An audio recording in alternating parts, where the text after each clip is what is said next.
December 19 மார்கழி அமாவாசை, பௌஷ அமாவாசை. இன்றைய தினம் இந்த ஒரு இலை போதும். இதில் உங்களுடைய கஷ்டத்தை எழுதி பாருங்க. கடன், நோய், கண் திருஷ்டி, எதிரி தொல்லை, இது மாதிரி இருக்கக்கூடிய அனைத்து பிரச்சனைகளும் நீங்கும். இது அற்புதமான ஒரு நாள். இந்த நாளை தவற விட்டுடாதீங்க. இந்த தினத்தில் உங்களால் இந்த பரிகாரத்தை செய்ய முடியல அப்படின்னா எப்போ செய்யலாம் அப்படின்னா, மாதம் மாதம் வருகின்ற அமாவாசை தினத்தில் செய்யலாம்.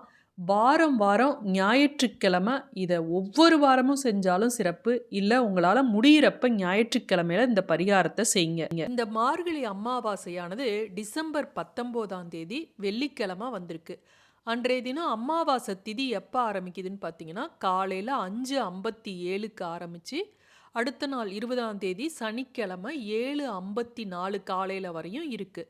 இந்த டிசம்பர் 19ஆம் தேதி பார்த்தீங்கன்னா ஹனுமன் ஜெயந்தி. எப்போவுமே ஹனுமன் ஜெயந்தி மார்கழி அமாவாசை அன்னைக்கு தான் வரும்.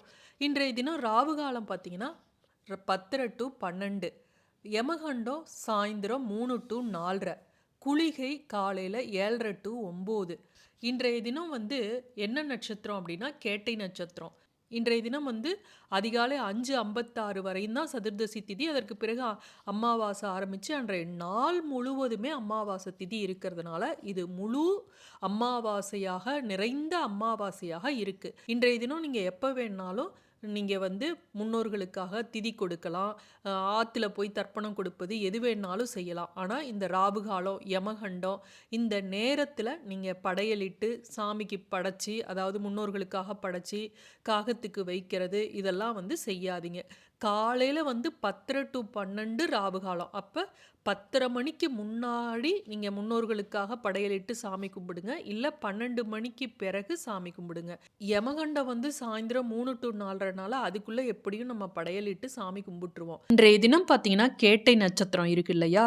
இந்த கேட்டை நட்சத்திரம், ஆயில்ய நட்சத்திரம், கிருத்திகை நட்சத்திரம் இதெல்லாம் பரிகாரம் செய்வதற்கு உகந்த நட்சத்திரங்களாக ஜோதிட சாஸ்திரத்தில் சொல்லப்பட்டுள்ளது. சரி, இப்போ இந்த பரிகாரத்தை எப்படி செய்கிறதுன்னு பார்ப்போம்.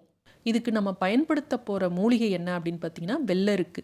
வெள்ளருக்கெல்லாம் கிடைக்காதுங்க. எங்கள் ஊரில் பார்த்தீங்கன்னா இந்த சாதாரணமாக பூக்குமே, ஊதா கலர் பூ பூக்குமே, அந்த எருக்கஞ்செடி தான் இருக்குது. அப்படின்னா அந்த ஊதா கலர் பூ பூக்கிற அந்த செடியோட ஒரு இலையை மட்டும் எடுத்துக்குங்க. இந்த வெள்ளருக்கு விநாயகருக்கு உகந்தது அப்படின்னு கேள்விப்பட்டிருப்பீங்க. விநாயகர் அப்படின்னாவே விக்னங்களை போக்கக்கூடியவர். அதனால தான் விநாயகர்னு சொல்கிறோம். விக்னம்னா என்ன?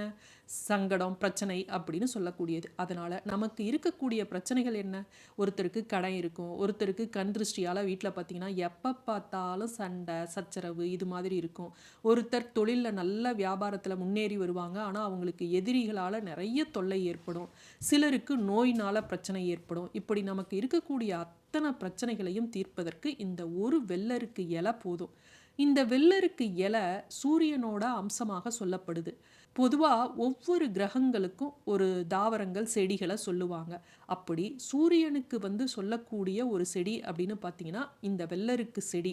வெள்ளருக்கு அப்படிங்கிறது அவ்வளவு விசேஷமானது. விநாயகருக்கெல்லாம் பார்த்துருப்பீங்க, இந்த வெள்ளருக்கு பூவில் மாலையாக கட்டி போடுவாங்க. வெள்ளருக்கில் விநாயகரை செஞ்சு விற்பாங்க. அந்த மாதிரி இந்த வெள்ளருக்கு மூலிகை அப்படிங்கிறது அதீத சக்தி வாய்ந்தது. நமக்கு நோய் தீரணும் அப்படின்னாவே சூரிய பகவானை கும்பிட சொல்லுவாங்க. அதுவும் காலையில் எந்திரிச்சு ஓம் நமோ ஆதித்யாய ஆயுள் ஆரோக்கியம் புத்திர் பலம் தேகிமே சதா அப்படின்னு சொல்லி சூரியனை கும்பிட்டோம் அப்படின்னா அவருடைய நோய் விலகும். அது மட்டும் இல்லை, ஞாயிற்றுக்கிழமை கோதுமையால் செய்த உணவை நம்ம சூரிய பகவானுக்கு படைச்சி சூரியனுக்கு விரதம் இருந்தோம் அப்படின்னா நமக்கு இருக்கக்கூடிய அனைத்து விதமான பிணியும் விலகும் அப்படின்னு சொல்லுவாங்க.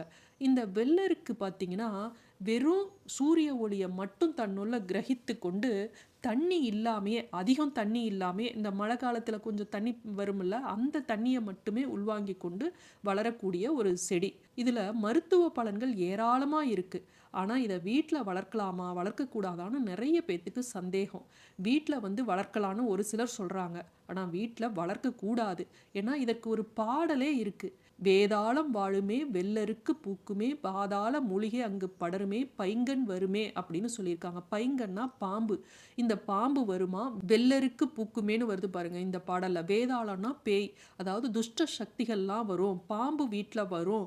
அதனால இந்த வெள்ளருக்கு வீட்டில் இருக்கக்கூடாது அப்படின்னு சொல்லுவாங்க. இந்த துஷ்ட சக்திகள்லாம் விலகணும் அப்படின்னா இந்த இலைய வந்து நம்ம பயன்படுத்தலாம். ஆனா அத வீட்ல வந்து நம்ம வளர்க்கக்கூடாது. இப்ப இந்த வெள்ளரிக்கு இலைய எடுத்துக்குங்க. இத வந்து நெறைய பேர் கேட்பாங்க. நான்வெஜ் சாப்பிட்டுட்டு இத செய்யலாமா? அப்படின்னு கேட்பாங்க. சில பரிகாரங்களுக்கு நான்வெஜ் சாப்பிட்டுட்டு செய்யக்கூடாது. இந்த பரிகாரத்துக்கு நான்வெஜ் சாப்பிட்டுட்டு செய்யலாம். வீட்டுக்கு வெளிய செய்யணுமா? வீட்டுக்கு உள்ள செய்யணுமான்னு ஒரு கொஸ்டின் கேட்பீங்க. இத வீட்டுக்கு வெளிய தான் நம்ம செய்யணும். வீட்டுக்குள்ள செய்யவே கூடாது. அடுத்தது இதற்கு தேவையானது ஒரு இரும்பு சட்டி, இல்ல இரும்பு கரண்டி. அது 2மே இரும்புல இல்ல அப்படின்னா, மண் சட்டி எடுத்துக்குங்க. அதுவும் இல்ல மண் சட்டியும் அப்படின்னா, கொட்டாங்குச்சி எடுத்துக்குங்க. இப்ப ஒரே ஒரு இலை போதும். இப்ப உங்களுடைய பிரச்சனை என்னவோ அத எழுதணும். உங்களுக்கு பிரச்சனை வந்து கடன் இருக்கலாம். எனக்கு ரூ. 10,00,000 கடன் இருக்கு அப்படின்னா, அந்த ரூ. 10,00,000 கடன் எனக்கு தீர வேண்டும் அப்படின்னு எழுதக்கூடாது. கடன்னா கடன்னு மட்டும் தான் எழுதணும். நோய் இருக்கு உங்களுக்கு அப்படின்னா, ஒரு பர்ட்டிகுலர் நோய் வயித்த வலி இருக்கு, எனக்கு வயிற்று வலி தீர வேண்டும் அப்படியெல்லாம் எழுதக்கூடாது. நோய் அப்படின்னு தான் எழுதணும். அதே போல் உங்கள் வீட்டில் ரொம்ப தீராத கஷ்டம் இருக்குன்னா வறுமை அப்படின்னு எழுதணும். எப்பயும் சில பரிகாரங்களில் பார்த்தீங்கன்னா நெகட்டிவ் வேர்ட்ஸே எழுதக்கூடாது, சொல்லக்கூடாது. எனக்கு பணம் வர வேண்டும், எனக்கு வீடு வாங்க வேண்டும் அப்படின்னு தான் நம்ம சில பரிகாரத்தில் சொல்லுவோம். ஆனால் இந்த பரிகாரத்தில் நெகட்டிவ் வேர்ட்ஸை தான் நம்ம ஒரே ஒரு வார்த்தையாக எழுத போகிறோம். கடன், நோய், வறுமை அப்படின்னு அந்த இலையில எழுதணும். இப்போ இதை எழுதிட்டு நீங்கள் அந்த இரும்பு சட்டி இருக்கு இல்லையா, மண் சட்டியோ கொட்டாங்குச்சோ, அதில் இந்த எழுதின அந்த இலையை வச்சுக்குங்க. இதில் சமையலுக்கு பயன்படுத்தக்கூடிய எண்ணெயை நீங்கள் பயன்படுத்தக்கூடாது. அது தவிர தேங்காய் எண்ணெய், நல்லெண்ணெய், புங்கெண்ணெய், கடுகெண்ணெய், இது மாதிரி விளக்கெண்ணெய், எந்த எண்ணெய் வேணாலும் நீங்கள் யூஸ் பண்ணலாம். இதை அதில் நல்லா கொஞ்சம் ஊற்றிடுங்க. ஊற்றிட்டு இதை வீட்டுக்கு வெளியே, அதாவது உங்கள் காம்பவுண்டு சுவரை விட்டு வெளியில் வச்சாலும் சரி, இல்லை நீங்கள் உங்கள் வீட்டுக்கு பக்கத்தில் அப்பார்ட்மெண்ட்டில் இருக்கோம் அப்படியே கீழே வைக்கலாமா, மொட்டை மாடியில் வைக்கலாமா அப்படின்னு கேட்டிங்கன்னா மொட்டை மாடியில் கூட வைக்கலாம். ஆனால் வீட்டுக்குள்ளே மட்டும் இதை செய்யாதீங்க. சரி, இதை எந்த நேரத்தில் செய்யலாம் அப்படிங்கிறத பார்க்கணும். இங்கே சாயந்தரம் 6 மணிக்கு மேலே எப்போ வேணாலும் நீங்கள் இதை செய்யலாம். அதனால் எந்த தவறும் கிடையாது. இப்போ அந்த இலைக்கு மேலே ஒரு சூடத்தை வச்சு நீங்கள் அதை எரிச்சிருங்க. இப்போ எரிக்கிறப்ப உங்களுடைய கடன் பிரச்சனை, உங்களுடைய பணப்பிரச்சனை, உங்களுடைய வறுமை, உங்களுடைய நோய் இதெல்லாம் தீர்ந்தது போல், உங்களுக்கு என்ன பிரச்சனையோ அந்த பிரச்சனை விலகியது போல் இமேஜின் பண்ணி அதை அப்படியே பார்த்து கொண்டே இருங்க.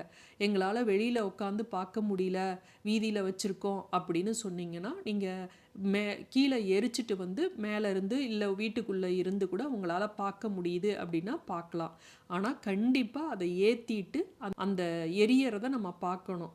அப்பதான் வந்து அதற்கு பலன். மீண்டும் அடுத்த காணொளியில் சந்திப்போம். நன்றி, வணக்கம்.